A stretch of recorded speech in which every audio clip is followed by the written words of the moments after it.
Sejak pemerintah mengumumkan wabah COVID-19 itu menjadi bencana non-alam secara nasional, Walhi kemudian berinisiatif untuk melakukan kerja-kerja untuk merespon wabah COVID-19 ini sendiri.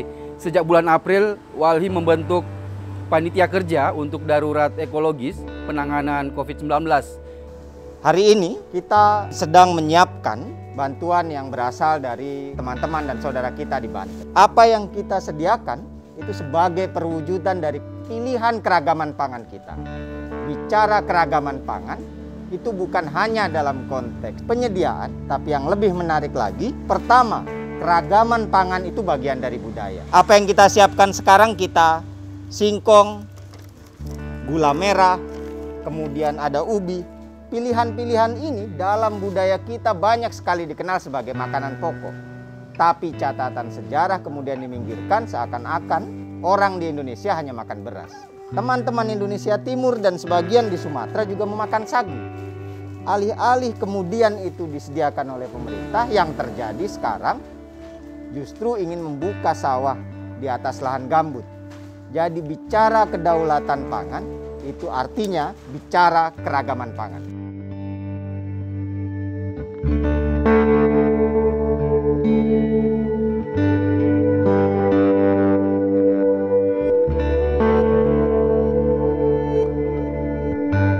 Memang bantuan kita bukan beras. Ini bukannya tanpa sengaja.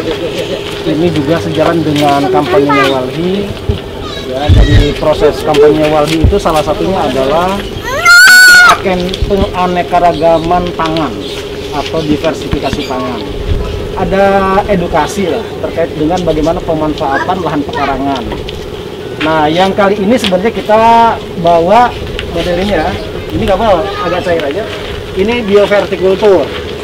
Kenapa disebut biovertikultur? Vertikultur itu kan tanaman bertingkat. Nah, kalau dari sini kan ada 5 nih bertingkat. Kenapa disebut bio? Karena prosesnya biologis. Ada bantuan mikroba, ada bantuan cacing, yang nanti sebenarnya fungsi dari mikroba dan cacing itu akan menghasilkan pupuk baik padat maupun cair untuk kebutuhan tanaman itu sendiri.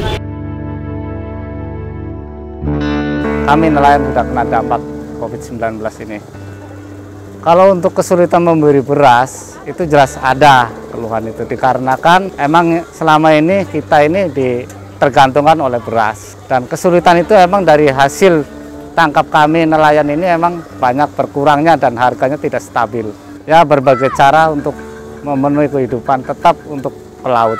Kami nelayan sangat senang sekali dibantu oleh Walhi Jakarta dan Walhi Nasional karena udah peduli membantu para nelayan.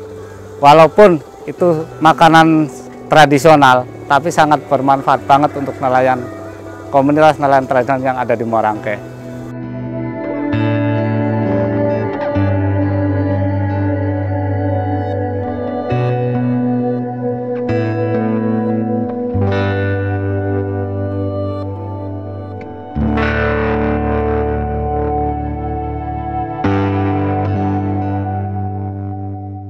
Kan karena ada krisis pangan dan juga biaya hidup juga agak-agak sulit untuk dijangkau karena banyak kesulitan ekonomi dan juga menghemat dari biaya keseharian warga. Nah, lahirlah inisiatif menanam ini. Ada lahan kosong, ya biar nggak merusak lahan juga, memanfaatkan lahan, ya lahirlah kegiatan menanam ini. Secara filosofi menanam kan itu nggak sekedar hanya menanam, tapi juga pemberdayaan pikiran. Jadi untuk membangun imajinasi, jadi bukan cuma tanamannya aja yang bertumbuh, tapi manusianya juga ikut bertumbuh, pikirannya juga ikut bertumbuh. Jadi menanam ini ya untuk mengubah pola pikir masyarakat, mengubah kebiasaan masyarakat, tidak membunuh pola pikir, tapi sebaliknya membangun pola pikir.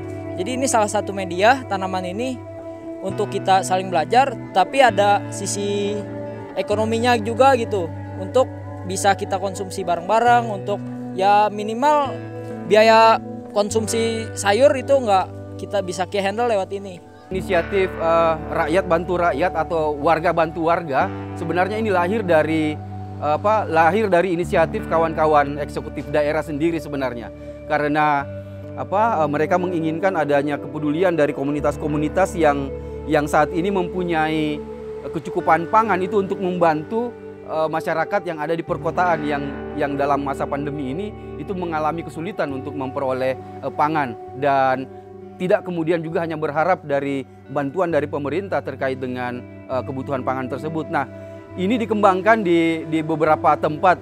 Taruhlah misalnya ya seperti di DKI Jakarta, di Yogyakarta, di Sulawesi Selatan pun kawan-kawan juga melakukan hal itu. Intinya kita mendorong adanya kepedulian komunitas-komunitas yang dalam konteks ketersediaan pangan itu mencukupi, dan mereka mau membantu kesulitan pangan yang ada di wilayah-wilayah yang memang sangat kritis terkait dengan kebutuhan pangan itu sendiri itu.